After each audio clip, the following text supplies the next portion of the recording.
All right, giving it a second here to get some people on. Wow, what a game. What a game. What a run. Indiana 56, Oregon 22. Absolute beatdown. What a performance. Man, just what a performance. Have the post game on. Oh my goodness. Wow, wow, wow.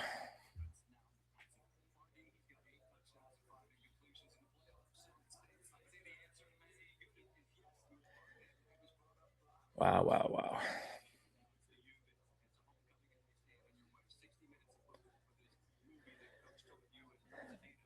We're live on Twitter and YouTube, taking questions, of course, comments.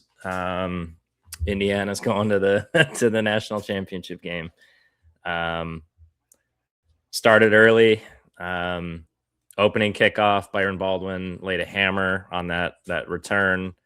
Next play, first play from scrimmage, D'Angelo Pons pick 6, of course. That really kind of set the tone and got everybody going. So and from there it was just a crisp, clean, surgical, dominant effort. Just absolutely almost perfect. I know there were a couple sacks, Fernando fumbled and Coogan recovered it. Couple plays you want back. I know in the second half when the game was pretty much over, Oregon had that 71-yard run. Some things I'm sure they'll watch and not love, and that's what we love about this staff, right? And that's what they do. But I mean, goodness gracious, just unbelievable performance. And yeah, Sig, I think that was an all-time post gamer. He said he's not focused on the next game; he's focused on cracking a beer open. So I mean, that's about as much fun as I think he's ever had. So at least in a media setting. So, wow, 56-22. Indiana moves on. Indiana will play Miami January 19th, 10 days from tonight. Miami will play in their home stadium, will be the road team.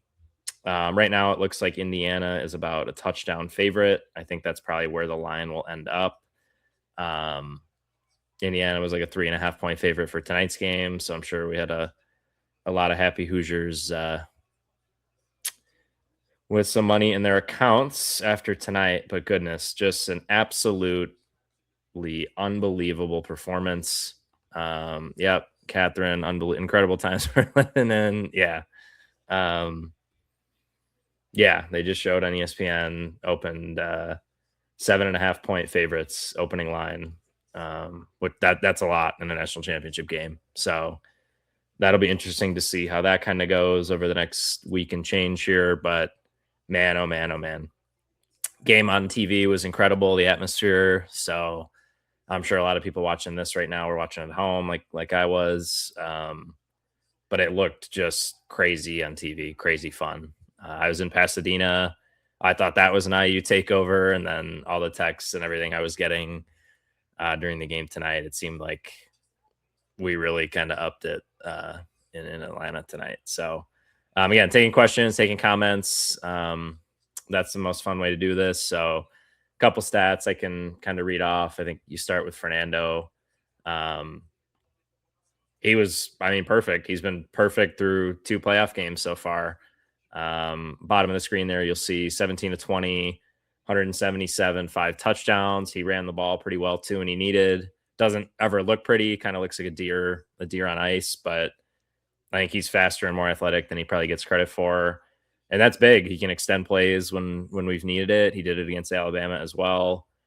He probably won't love the fumble, of course, but not much else you can say about Mendoza. I mean, he has just been amazing all season, and he's, I would say, really leveled up his play since the Week 11 bye week.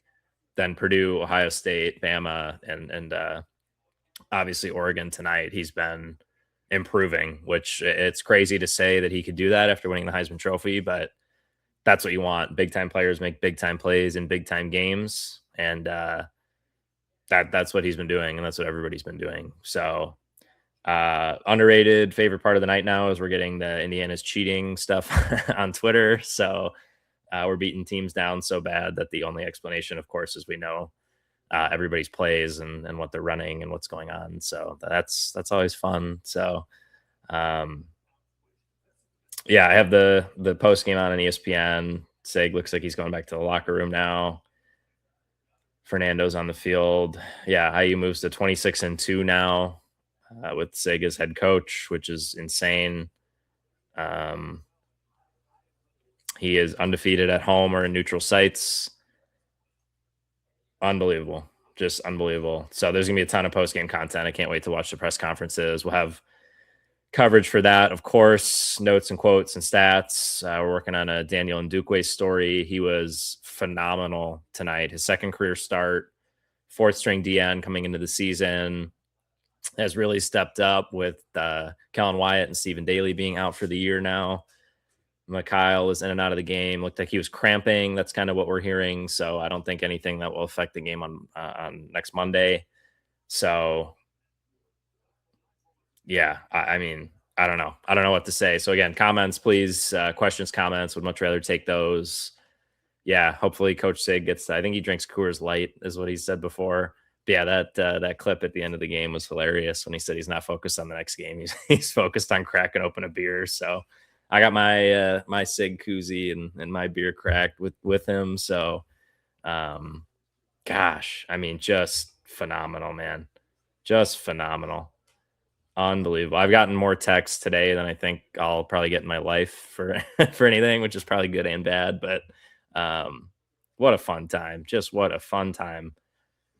What are we? 15-0 now. Indiana's 15-0.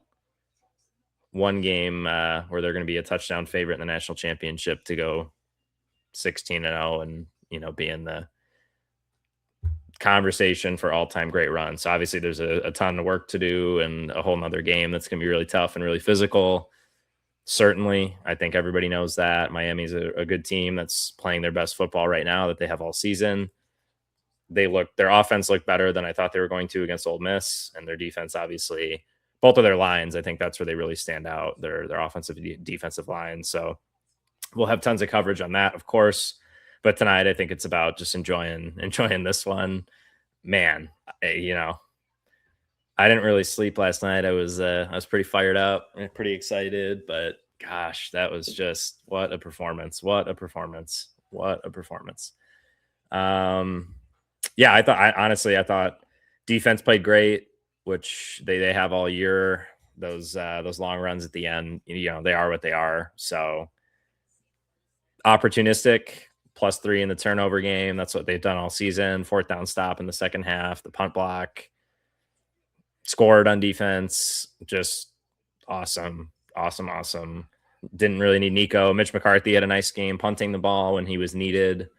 Kind of flipped the field a couple times. One of them, really nice punt, and then the lost ball, running back strip sack, whatever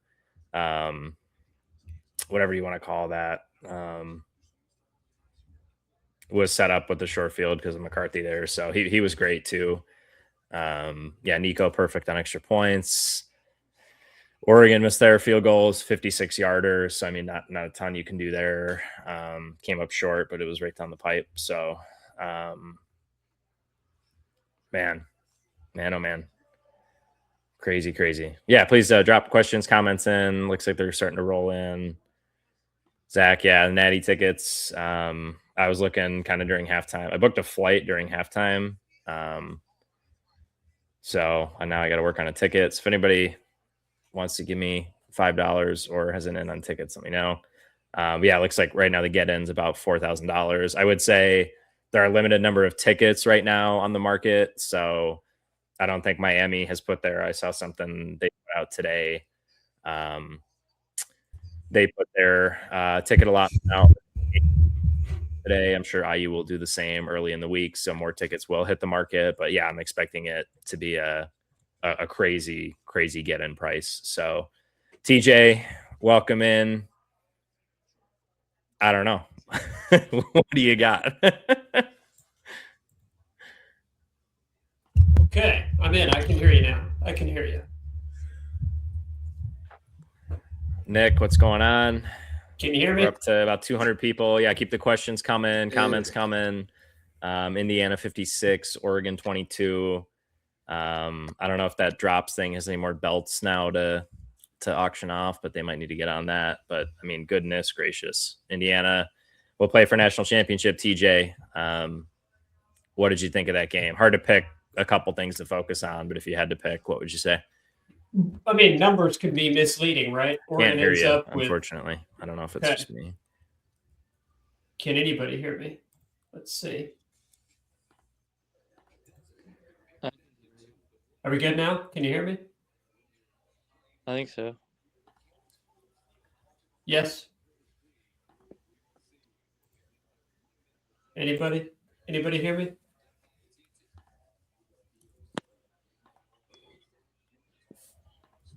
Okay.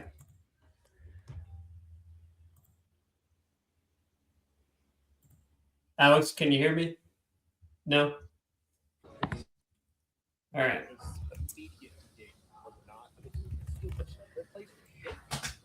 TJ, I can hear you. Okay. Yeah, I don't know. I think I'm having a little audio issue here. Okay. All right. We'll go with, hopefully people can hear me. Numbers can be deceiving, and Oregon ends up outgaining Indiana for the game, but completely irrelevant, right? I mean, Indiana was dominant in pretty much every facet. I do think that there is something after the first interception, right? The pick six for D'Angelo Pons. Oregon gets a drive that. Sammy's with us. All right. Oregon gets a response, and I thought that Indiana's first offensive series was critical because Oregon had stolen back momentum, right? And I thought that was impressive for the Ducks. It was a good response for them. Indiana's offense goes out 7-7. They had been on the sideline for an extended period of time between warm-ups and when they get their first play. And I thought that third down play from Mendoza to Elijah Surratt for that back shoulder reception was perfectly defended by Oregon. Surratt pulls it in. I thought it looked like pass interference. They didn't call it. Didn't matter. Surratt gets it. IU goes down and scores. Answers Oregon's touchdown. It's 14-7, and they never really looked back after that. So I thought that was a critical play for Indiana. And then obviously the turnovers are the story. Oregon's self-inflicted wounds caused by Indiana's pressure. 2 fumbles lost for Dante Moore, plus the interception, turnover on downs, the block punt. If you give this Indiana team extra opportunities, you give them mistakes, you give them short fields, they're going to kill you. And that's exactly what happened. Oregon did some positive things, but if you give Indiana that many mistakes, it's not going to matter what else you do because IU is going to run away from you. And then the second half just felt like how quickly can we run this clock out? So incredibly impressive performance from Indiana. Sammy, can you hear us?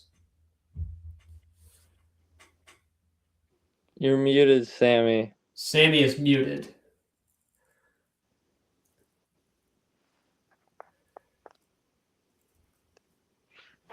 Still muted, I think. we go. Now, Can you hear me now? We got you. We got you. All right. It's weird. I've never done this on the phone before. Yeah, down on the field. What a performance. That was, from the get-go, TJ, we talked about it with a big play on defense in the podcast going into the game, and that was as big of a play as you could get. I came in and you guys were talking about Surratt. I thought the two catches he had, the one where they called pass interference, and I'll get to the refs here in a second before StreamYard kicks me off for using words that shouldn't be used without a bleep button. But the absolute man catch that he had down on the sideline on third down, and then the one where the pass interference were his two best catches of the year. He's just so good. 7 targets, 7 receptions, 75 yards, 2 touchdowns. They couldn't cover him. Great to see Pons on. Mike Shanahan was in his bag tonight. Charlie Becker, Omar Cooper looks healthy. The offensive line looked, pretty good. Outside of that one play where they got the strip sack that, IU kind of lucked out where the ball bounced back to Fernando. But, after that first drive, IU's defense absolutely took over. Daniel Ndukwe had a huge game. I thought this was Mikhail Kamara's best game of the season. And it might not show up in the box score, and I know he left with an injury, but they have 10 days to heal up, and we'll find out what that injury is shortly, hopefully. But he allowed that defensive line to eat, and there was a time there where any time Moore dropped back, he was under pressure. They tackled pretty well. Oregon's got some dudes, though. And they got open. Second half referee. I don't know. What are we doing? Yeah. Man, I get that your conference is out of the playoff and you want to stay relevant and all those things and make it the SEC ref show. But they missed the pass interference. There was a phantom hold call on Kalon Black's long run. They missed a hold call in the end zone that would have been a safety for IU. It's like they stopped caring at halftime. And Buck said it on the radio call. It's like checked out at halftime. It was 42. What was the halftime score? 35-7? Yeah. 42-7? 35-7. Yep. It was a lot to a little. And it was like they checked out at halftime. But, man, IU did it in all 3 phases. Special teams. Ndukwe got the block on the punt. They scored the touchdown off of that. 21 points off of turnovers. I'm interested to see what the excuse Oregon uses, because they use the excuse card all week coming into the game that, we didn't really prepare well the first time, or Sadiq wasn't 100%. And, they're going to say that, Whittingham and their running backs weren't healthy. IU kicked their ass tonight. They made them tap out. Yeah. Sammy, they have it on the 34-point loss for Oregon is their second largest under Dan Lanning. Mm-hmm. Yeah, and they're so gimmicky. They tried the stemming again. They moved. They do all this stuff on offense, and it's just like, dude, you got a good quarterback. You got good. Just get them the ball in space. You don't have to do all this stuff. And I thought the first drives of each half for Oregon were really well thought out, really well scripted. It kind of made you nervous that, Oregon's offense is here to play. Yeah, that first drive for them was solid. That's always I don't know how much it's true. It's got to be something, but it's always, everybody says that was a great scripted drive. Let's see the off schedule stuff, and from there, he really kind of took it to him. So. Sammy, since you are there and we are not, television broadcast made it very clear how much of a pro IU crowd this was. How big of a difference do you think that made? The IU players and coaches commented on after the game, and it was apparent in the broadcast, but you being there, how cool was that and how big of a deal was that pro IU atmosphere? So D'Angelo Pons is pick 6. So I sit no more than a foot away from Don Fisher, and I could not hear. I don't know what the call was on the pick 6. It was that loud for that. It was I mean, what did we say? The Rose Bowl was like 80-20, 85-15 IU fans. Felt like 80-20, yeah. This might have been 90-10. And IU fans were loud. They were into it. And it gives you that confidence. Poor Oregon band got booed off the field on pre-game stuff. Like, or what the hell did Oregon band do to IU other than wear green and yellow? They got booed off every time they put an Oregon fan on the scoreboard. Loud boos. Every time they put an IU fan on the screen, huge cheers. And I think IU just fed off of that. I don't think the noise affected Oregon, or like there weren't false starts or things like that. But it was just, and I said it in our group text, like the avalanche is coming, and that's the term Buck used all the time all season. It's like IU just avalanches people, and that's what happened. And it was an avalanche of noise too. And once that the pop of noise on that Pons pick six, I think the only thing comparable that I've been to live was probably the Larry Johnson 4-point play. Like that, it's I don't know how to describe it. It's just like an explosion of noise, and that's the big play that IU needed to say, hey, we're here, we're not messing around, and you get your act together. Yeah, Dante Moore in the post game just said that they beat themselves tonight. So I wouldn't say they played a great game, but I don't know how true that is. But I mean, they turned the ball over three times. They turned the ball over 3 times. They turned it over on downs twice. They gave up 21 points on turnovers, and you had a pump block. 28 points. Yeah. Yep. I think that it's true. Like they certainly had a hand in their own demise. That's very true. I do think that. But even let's say Oregon cuts everything in half. They're still losing by 20. They lost by 34. Yeah, right. With the touchdown at the end, yeah. And with Indiana essentially just playing let's kill the clock for the last 20 minutes of the game. Yeah. The last half hour of the game. Yeah.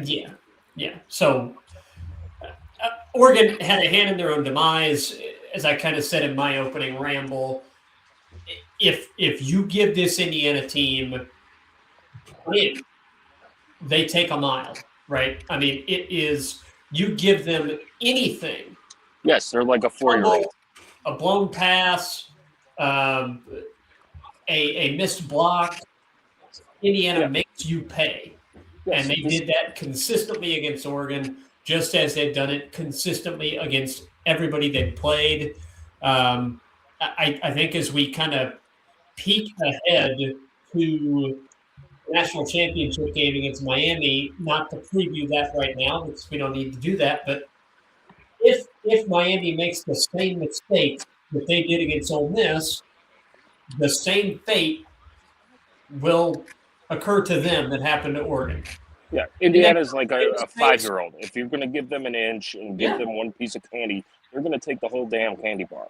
Yeah. And then they're going to stomp on you and punch you in the gut and laugh at you and call you an idiot and say, how did you do that? And you're going to say, well, that was my mistake. You're around some rough 5-year-olds sometimes. Yikes. Yeah, man. That's education on the Far East side of Indianapolis, baby. Yeah. No, that's exactly what it is. It's okay. Right. They're going to test boundaries. And Oregon, I don't understand why teams throw at Pons early in the game. Like, yeah. They're trying to get their best guy involved and into the flow of the offense. And that pass was to Benson, wasn't it? Yes. Okay. Pass was to D'Angelo Pons. Well, that's true. Yeah, that's true. Get it right in the numbers. Yeah, that's true. I mean, I'm pretty sure Buck called it before the ball left Moore's hand. Yeah, and for all the talk about, this matchup could go a long way towards deciding the number 1 pick, and Moore's coming back. I understand that NFL teams make weird decisions sometimes, but I would certainly have to think that the Las Vegas Raiders are It was another Fernando technically on the touchdowns. clock, right? Technically on the clock, but nah, I think they've made their decision. I would have to think, but those are topics for after the national title for sure. So I think that of the players that we've sort of talked about, the same stars that continue to show up, but a player that we mentioned in our group chat that I think deserves a lot of credit for his work tonight, Daniel Ndukwe, really showing up. We've seen it in flashes, but tonight was definitely his best game as a Hoosier so far. Yeah. And I thought the interesting wrinkle with him, they played him more like Wyatt did, where they dropped him into coverage a little bit more. Daly did not have that kind of ability. Obviously, Stephen Daly, fantastic player, different player. Yep. You saw Ndukwe kind of in the field a little bit more, kind of like they did with Kellen Wyatt in the first part of the season. But yeah, all right, guys, I'm going to get back to getting some stuff. So awesome game, awesome win. We'll have it all wrapped up. Ben and I are going to get into the locker room, get some quotes from the guys, and then this might be a no sleep Friday night. I don't blame you. I don't blame you at all. Thanks, Sammy. Safe travels. And safe travels coming back. Yep, and Pat, we got stuff to do all week. One more game, guys. One more. That's game. right. One more. One more. And it's the biggest one because it's the next one. That's right. And the last one. Yes. The tweet right now I'm looking at Greg Harvey. I don't know where or his affiliation, whatever. FBS or NFL players all time to have 5+ passing touchdowns, over 85% completion percentage, and 25 or more rushing yards in a postseason game. The list is Fernando Mendoza. That's it. That's a good list. Not a bad list to be on. It's a good list, yeah. And for the second straight game in the postseason, Fernando Mendoza with more touchdown passes than incompletions. That's absurd. Yeah. That's absurd.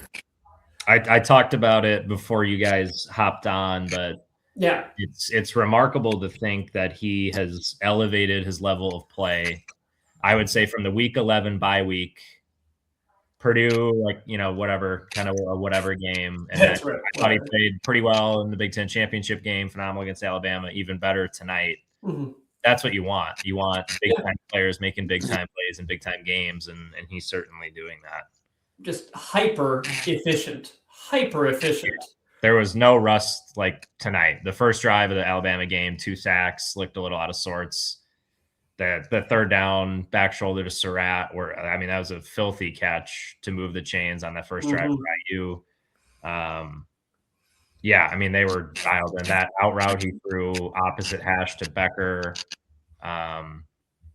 was just unbelievable. That was on their stud freshman corner too. Yep. And it was well covered. Yeah, and I think Becker got him for the touchdown as well. Yes. And he's a great player, but they had no answers tonight. No answers tonight at all. No. You can cover great, but against a good receiver with a perfect pass, you can't do anything about it. You cannot do anything about a lot of those completions. Now, some of them were schemed open for sure. Some of them were good routes that guys got open, but there were a lot of tight windows that Mendoza just put it on the money. Yep. Yeah. The running game, effective. They didn't steamroll Oregon's defensive front, but it was effective. Yep. Certainly, without that holding being called, the numbers look a little better than what they end up being, but they were still fine. It was more than enough to keep Indiana on schedule for the most part. I did think IU faced more third and longs than they have in a while. That was, a bit of a challenge for the offense, right? A number of 3rd and 7, 3rd and 8 type situations, more early in the game. Yeah. But beyond that, I think the offense accomplished exactly what they wanted to, and the game script played out how IU wants it to.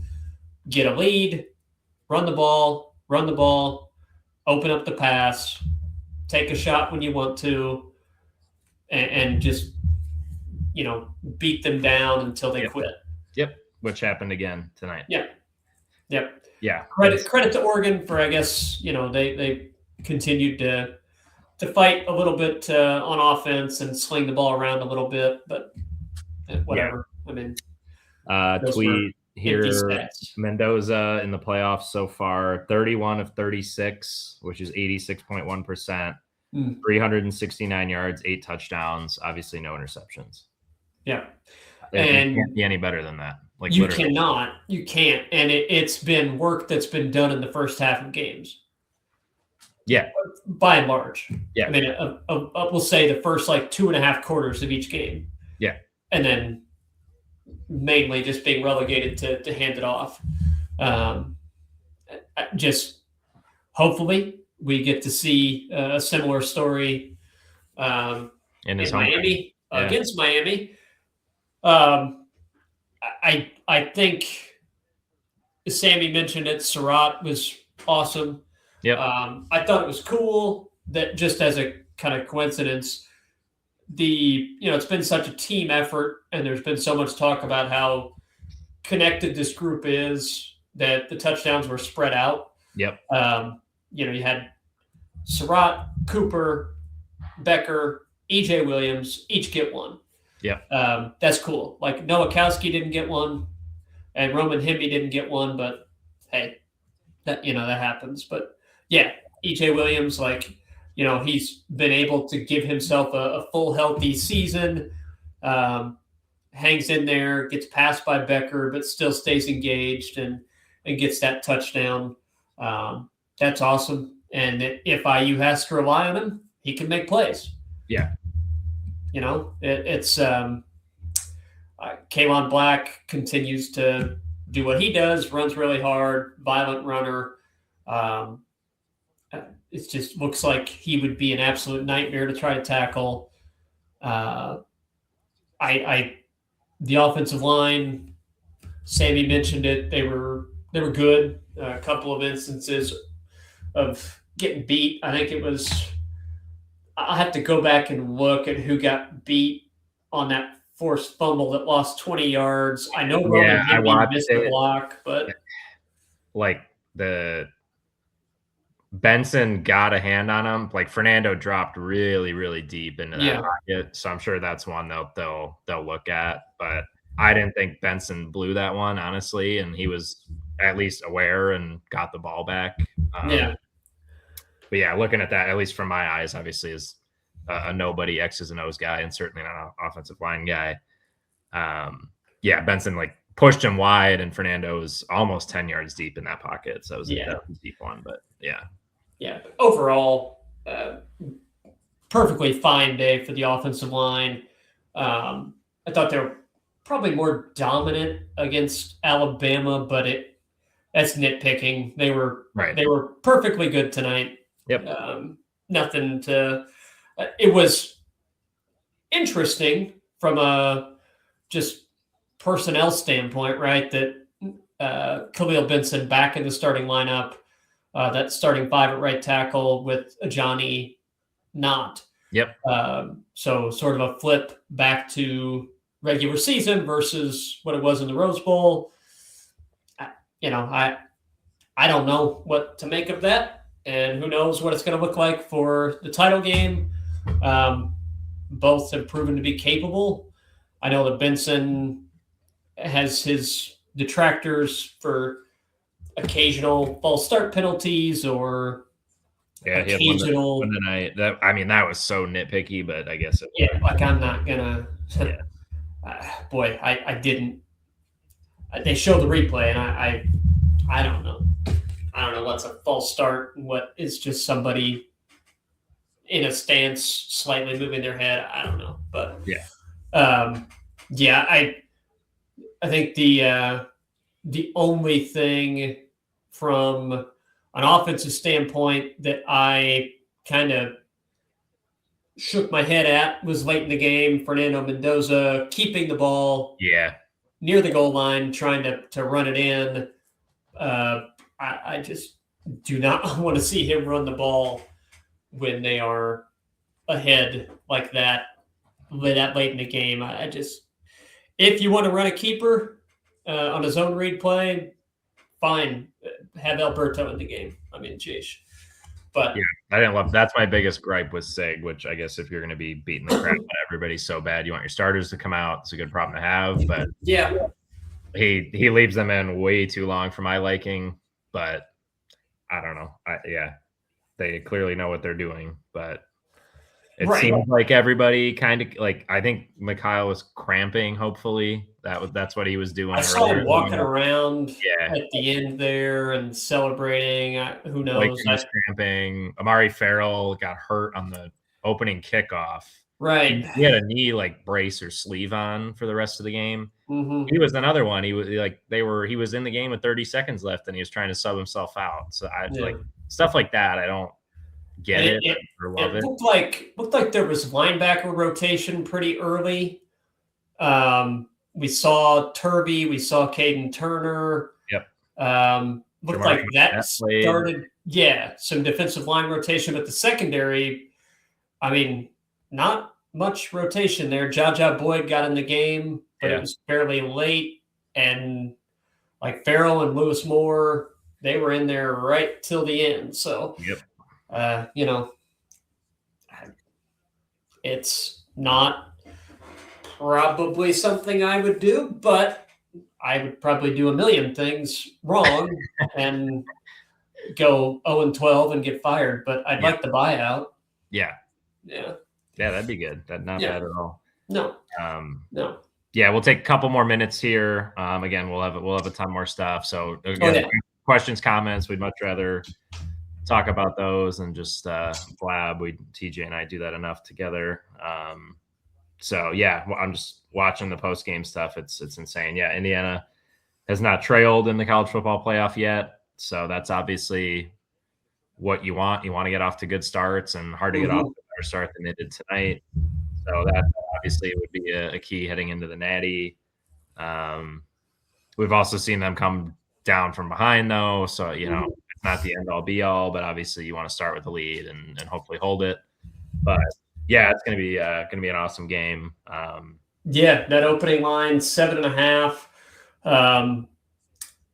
Miami presents some interesting dilemmas, right? Who do you think they are most similar to that we have played this season? I think that the way that Mario Cristobal envisions their team is Iowa, in terms of running the ball, being super physical. I think that Mario Cristobal, if it were up to him, it sort of seems like he would run the ball 55 out of 60 plays, and the 5 passes that they run would be like tunnel screens to Malachi Toney, and the ball wouldn't go more than 2 yards past the line of scrimmage. Obviously, they have significantly better athletes than Iowa does. Their receivers block really, really well. Their offensive line is really good. Their defensive line is really good. I mean, Mesidor, Bain, an absolute handful. I do think that Carson Beck has grown a lot as a quarterback this season. However, I think that Indiana's defense is going to ask more of Carson Beck than anyone he has faced so far. Yep. By quite a bit. I think the Ohio State game played into the script Miami needed it to, and Carson Beck was not asked to do much. I don't think that Indiana is going to let that happen, but Miami's plan is going to be very simple. they are going to test Indiana's run defense, attempt to keep IU's offense off the field with long drives, long in terms of the number of plays and long in terms of the time that comes off the clock. I think that the games against Iowa and to some extent Penn State, where it's limited possessions, are really going to be a blueprint for how Miami attacks this. They had multiple scoring drives of 15-plus plays against Ole Miss. Now, Ole Miss does not tackle well at all. They were the worst tackling team in the SEC. Indiana is one of the best tackling teams in the country. So Miami was able to extend drives with broken tackles, short passes to the perimeter that they were able to turn into first downs because of missed tackles. I think Miami will take a few deep shots, specifically to Malachi Toney, who is a special, dangerous player. They'll need Carson Beck to be a lot more accurate on those deep balls than he was against Ole Miss. On the other side of the ball, they've got a couple of game wreckers in Mesidor and Ruben Bain.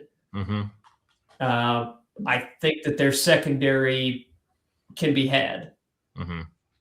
If you can give Fernando time, I like the matchup that IU's receivers have against that Miami secondary. And I have a lot of respect for Shannon Dawson. I think Corey Heatherman has done a really good job as their defensive coordinator. They've improved a lot on that side of the ball, and they do play with the physical edge on defense that's going to be tough. But I just initially, if Indiana can continue to play the way that they are, Miami does not have enough to hang with Indiana. They don't. Yeah. If Indiana lets Miami dictate the pace of the game, I think it will become a limited possessions game that gets scary very fast. Yeah. So it's I think going to come down to, and this is just initial off the cuff thoughts, because I purposely did not think much about Miami until IU had beaten Oregon. Now that they have, just my first thought is, can Indiana get Miami off the field on 3rd and short? Because Miami is going to try to pick up 4 or 5 yards on first down, pick up 4 to 5 on second down, and have 3rd and short, and be able to hand the ball off to Fletcher or Brown and just try to man ball against Indiana.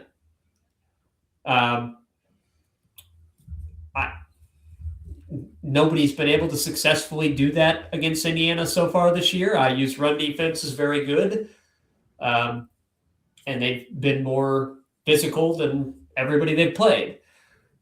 But, Miami, they're as athletic as Ohio State. They're as athletic as Oregon.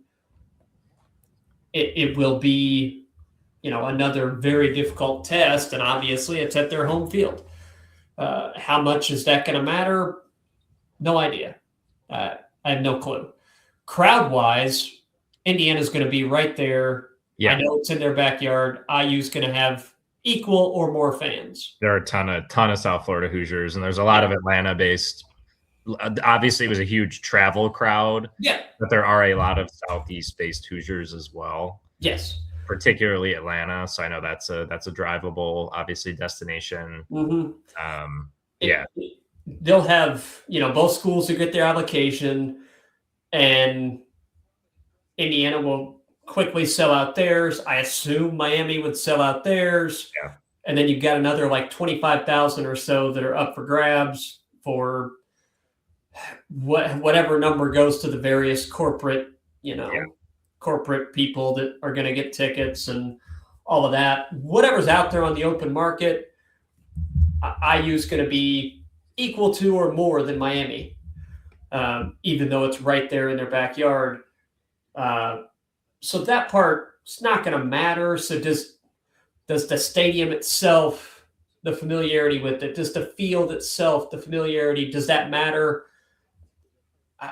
I don't know. It doesn't hurt Miami, that's for sure. But I don't know if it's going to help them significantly or not. I think it's a fascinating matchup just in terms of the generally perceived culture of the two schools, the two programs. I do think that kind of the you and the flash of Miami is perhaps a little bit overdone. I don't like this version of Miami is not the, the 90s Miami, yeah, 2000s Miami. Yeah, it's not that the swaggering, the crime and all of that, the attitude that they had. They play with swagger, sure, whatever, but they strive to be a physical, no flash football team that beats you up. That's what they strive to do.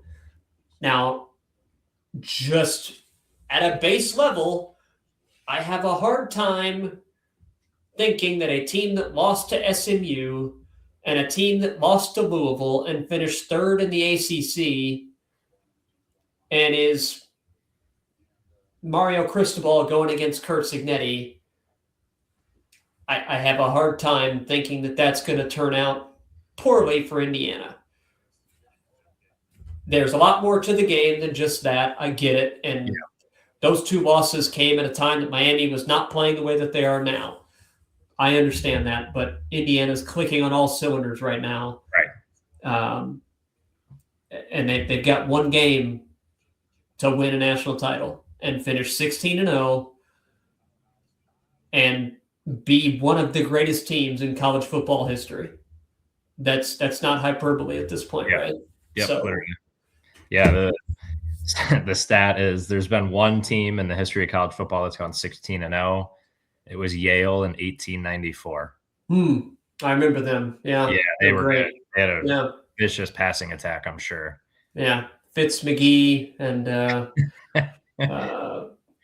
they probably played like four teams, five times or four times. Yeah. Buckles O'Reilly took down Harvard and the Fighting Crimson or whatever. Yeah. Miami. The series is 1-1 all time. They've played in 1964 and 1966. So interesting. Miami's going for their sixth national title, obviously. First since 01? Yeah, 01 or 02, yeah. Yeah. Obviously first appearance for Indiana. So I don't know.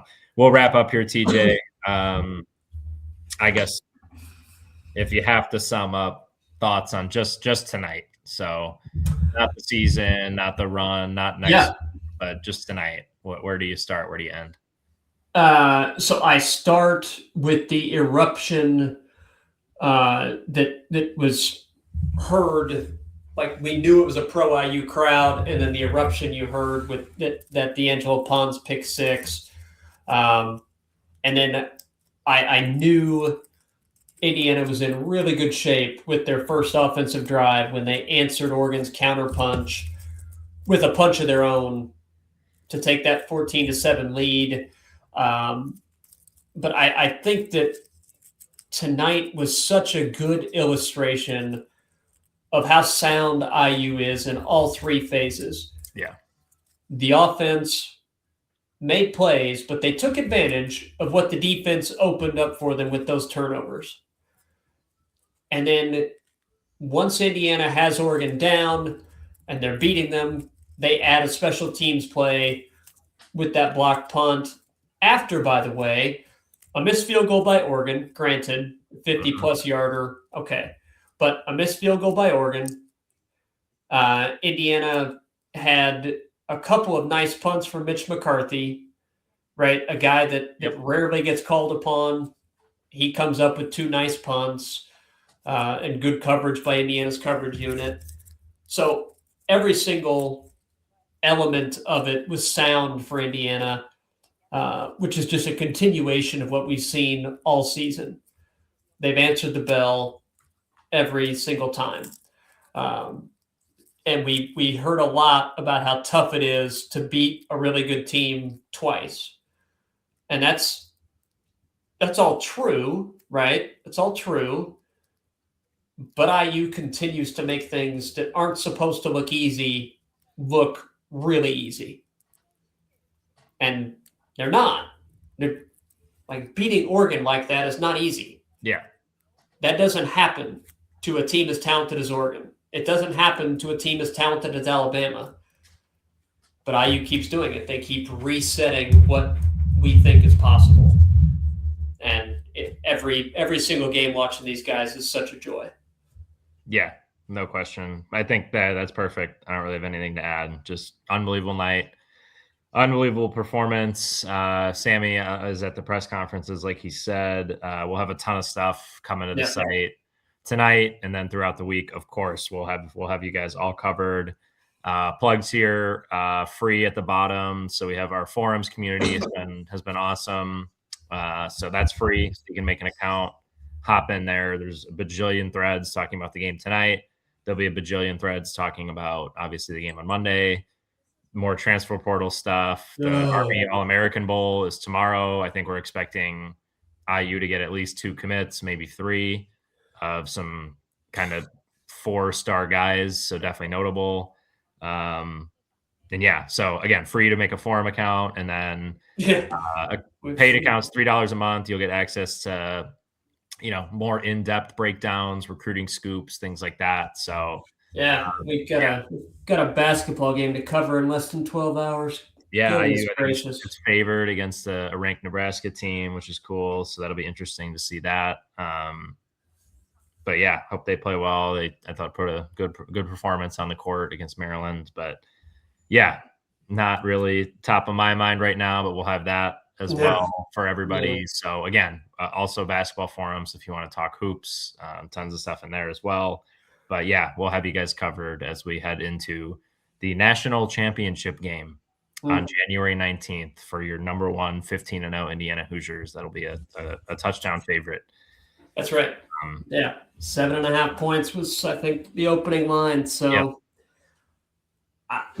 one more. Exactly right. So we'll have everybody covered. Thanks for those that hopped on tonight. Like we said, make sure to follow us on Twitter at Hoosier_Huddle. And HoosierHuddle.com. We're going to have tons of stuff coming out tonight. Notes, quotes, stats, interviews with the guys straight from Atlanta. So make sure you're checking out the site tonight or tomorrow. For those that have NFL teams in the playoffs, good luck starting this weekend.